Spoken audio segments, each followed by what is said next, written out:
Welcome to the Whole Life Healing Podcast with Dr. Alexander Lloyd, best-selling author and founder of the revolutionary Healing Codes technique. Each week, Dr. Alex shares principles and methods from psychology, energy medicine, natural medicine, and spirituality to help you reduce stress, heal emotional and physical issues, and remove the barriers that hold you back from happiness and success. Join us as we learn to live our happiest, healthiest, and most successful lives. Here's Dr. Alex. Hello, everyone, and welcome. No matter where you're listening, welcome to Whole Life Healing.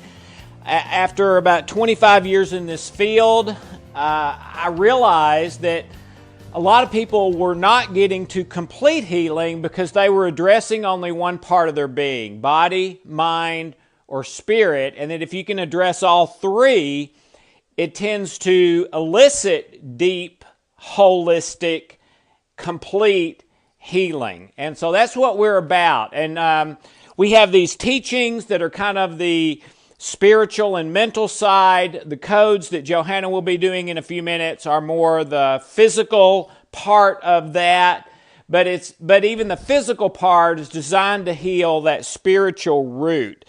So every week I hope to give you a little something to think about, a little something to brighten your day, a little something to challenge you, and a little something to practically apply to make your week a little better, and every once in a while, maybe make your life a little better.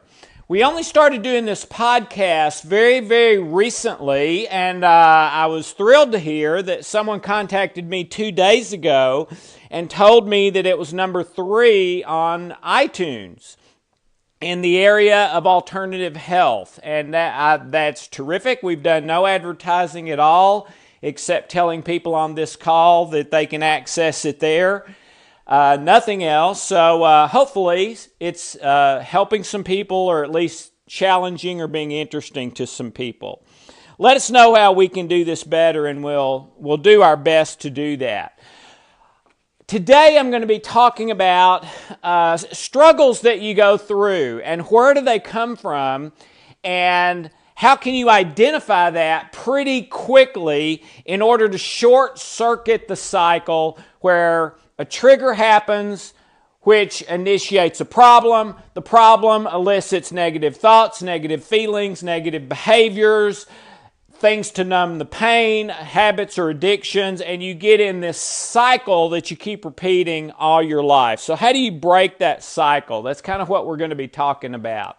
So if that's appealing to you, maybe I can give you something that will help or at least challenge you over the next few minutes. I grew up in a sports family, really all sports. I played about every sport except baseball. I never really played baseball, but basketball, football, tennis. We didn't play much soccer back then, although I think I would have liked it. So I like sports. I like competition. I believe that if you approach it the right way, it can create all kinds of wonderful good character traits. It can teach you how to go through pain in a healthy, constructive way, which is one of the best lessons anyone can ever learn in life. You could also choose through sports to go through it in a very negative way, which is kind of where I started with breaking my tennis racket or throwing the football over the fence or whatever when I got mad and things didn't go my way. But I learned kind of through sports how to deal with losing, how to deal with pain, which have served me pretty well for the rest of my life. I was watching recently, just a couple of months ago, in the United States, the NCAA men's college basketball Final Four. That's when the national championship is down to 4 teams. And it's a pretty big deal in the U.S. when it comes to sports. And one of the commentators made this statement: "We are all a product of our past." And so that's the first part of what I would like to challenge you to think about this week, and overlay that onto you, your life, your family, your job, things you're struggling with, things that are good, kind of all of the above. You are a product of your past. Now, that doesn't mean you can't change the product. And I hope that's why you're here, because you want your product to be better than it would be just by letting the past do whatever it wants to in your present and in your future. But there's no doubt, really, that we are greatly, greatly influenced, and I might say especially the negative things in our life, from our past. So let's explore that a little bit. There's three statements I want to make, and if you're where you can take notes, you might write these down because they're really short, they're really simple, but I think they're wonderful things to pull out every so often and sort of reassess in your life. So if you've got a pencil, take it out. And if this is 3 minutes wasted, I apologize. But I don't think it will be. The first one, anxiety is imagining the future without God or love. And I believe God is love. And love is God. So I could just say one of those, but get the idea, it's really both and they're one. Anxiety is imagining the future without God. Or if you're more comfortable saying it this way, anxiety is imagining the future without love. That's number one. Number two, depression, hopelessness, and helplessness is imagining or recalling the past without God or love. Depression, hopelessness, helplessness is imagining the past without God or love. Number three, anger is imagining or looking at the present without God or love. All right, let's explore this a little bit. As I travel around the world and talk to people and try to write books that maybe will help a few folks based on things I've learned, mainly my own problems, that I still haven't overcome all of those, but I'm working on it every day, okay? When you talk about love, nobody's got a problem with that. Do you want love? Oh, of course. Do you believe in love? Oh, sure. All right? But we don't realize the implications of that statement. We don't realize the implications of love. Light is the physical manifestation of love. Darkness is the physical manifestation of an absence of love. Well, what does that mean? Well, Google this if you don't believe me, but Google this whether you believe me or not, because I want you to find it for yourself. A cancer cell is a dark cell. It has too much darkness in it. In fact, they can do diagnostic tests a lot of times and identify a cancer cell specifically because it's too dark. If somehow you can get light into that cell, you can heal it. But the question is, how the heck do you do that? I mean, shining a flashlight in your ears doesn't do it, or mouth, or anywhere else, okay? I've tried that, believe me, that doesn't work. So how can you get light in those cells? Well, it comes internal from the body, and it comes from the mind first to the body. Here's where it comes from. Let's say you have a memory, as I do, of being a young child and having something negative happen. I've got one where my father found out he had heart disease, and he just snapped one Saturday morning and took it out on me. He had never done that in his life, and he never did that again. But boy, was it a devastating thing for me. And it took me about 15 years to get over that. And that's not that unusual. So I have this memory, or did then, of my dad doing this physically, emotionally, spiritually, all of the above abusive thing to me. And it wasn't sexual. He hit me with an open hand and told me I was never going to amount to anything over and over and over for about a minute or two. That's what it was. So I've got this memory. That happened probably when I was 12, 13 or so. So I'm 15 years old and I've got this memory. Well, is everything in that memory bad? No, it's not. There are trees in that memory. They're not bad. There's grass in that memory. That's not bad. There's a house in that memory. I still really like that house. Really, there's only one or two or three negative things in the memory, and everything else is either positive or okay.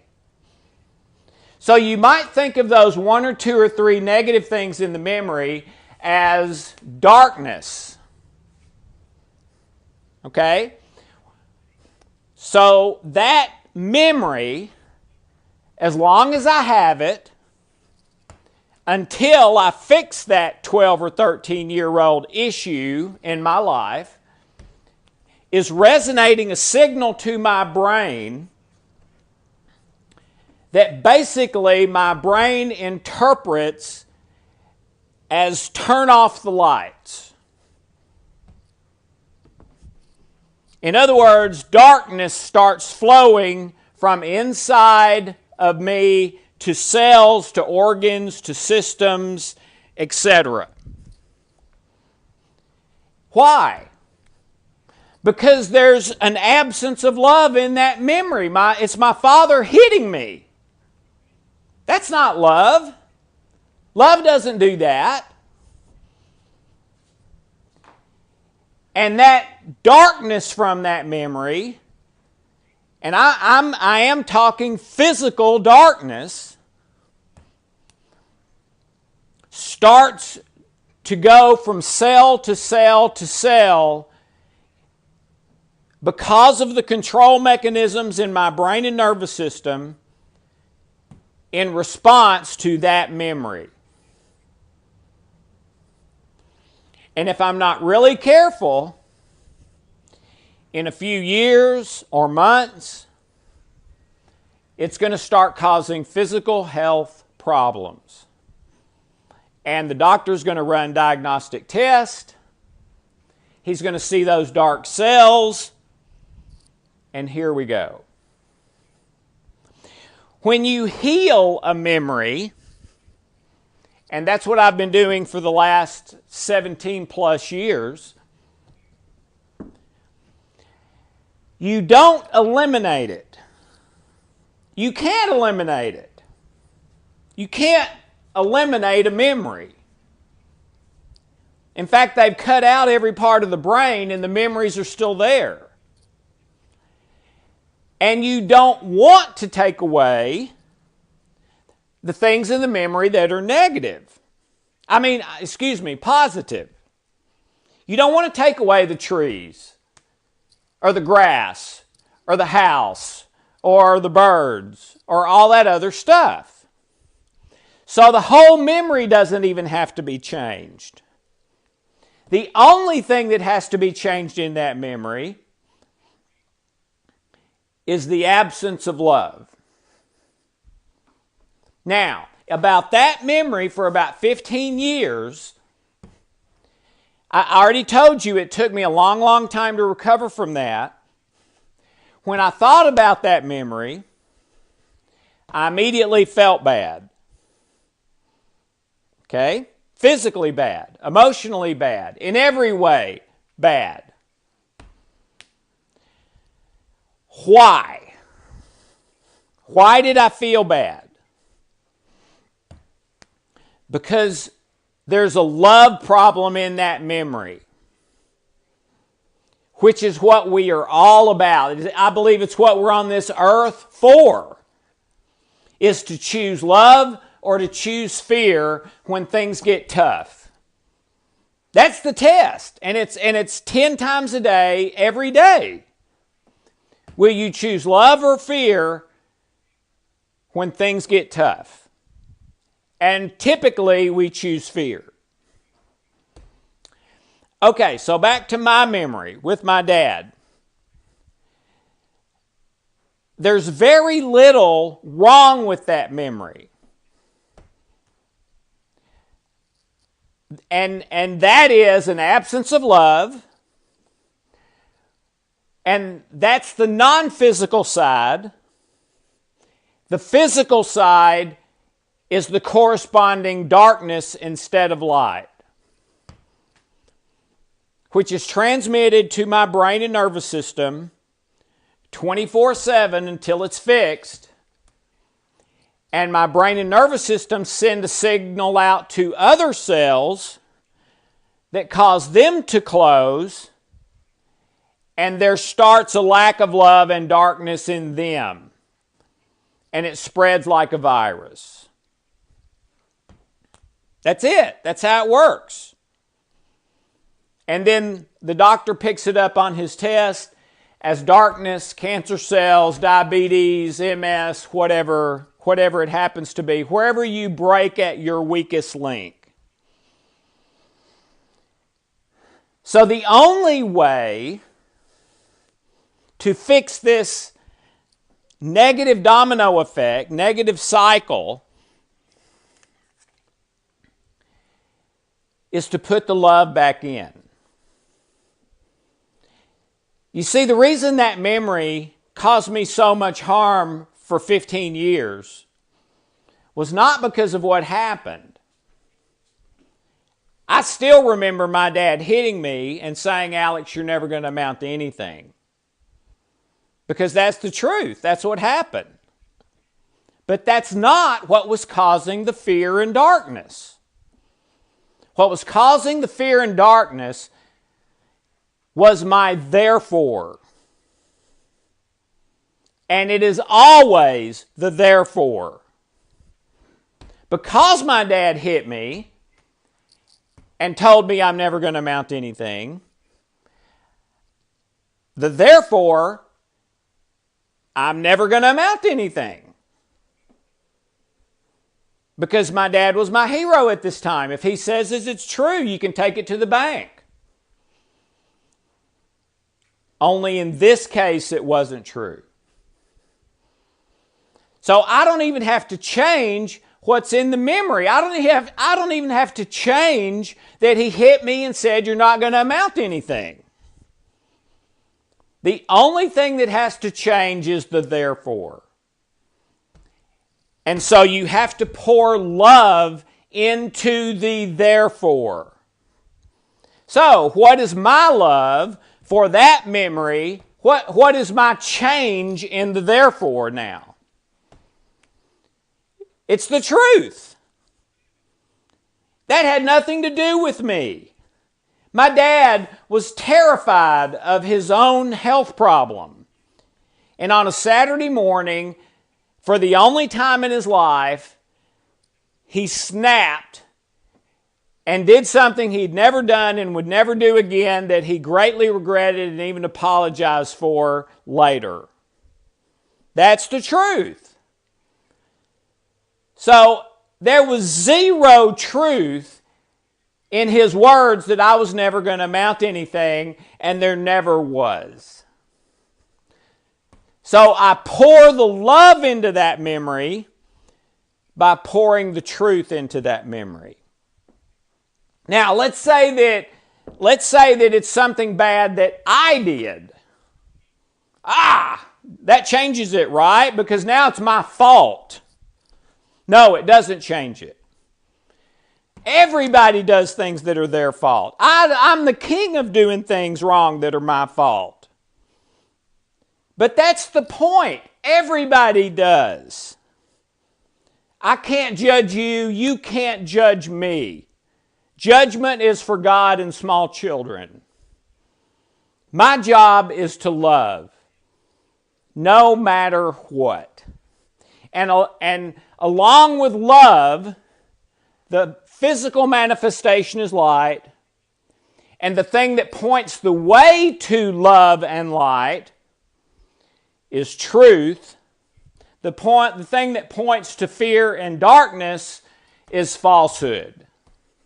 So you've got to find the lie that you're believing, which is always a therefore, and then you pour love into it by pouring the whole truth into it. Which may be, I did a terrible thing. But you know what? Everybody does terrible things. And I can be forgiven just like anyone else. Usually, I'm the hardest person to forgive myself. So that's what I would encourage you to pray about, meditate on, and start to apply this week. Look at your past for imagining for hopelessness, helplessness, depression. Look at your future for anxiety. Look at your present for anger. And you've got to add God to those memories. You've got to add love to those memories. You've got to add the whole truth to those memories and keep doing it until they change from darkness to light, from falsehood to truth, from fear to love. And when that happens, you will no longer, in a negative way, be a product of your past about that memory, that issue. So take that one issue at a time until you have broken that negative cycle from your past. Leave in place the positive ones. Those are terrific. And live your life starting now the way you want to. In light, in love, in peace, in joy, in truth. But that will never happen if you just let the past have its way in you, whatever it wants. Because it will tend to choose fear and darkness and falsehood.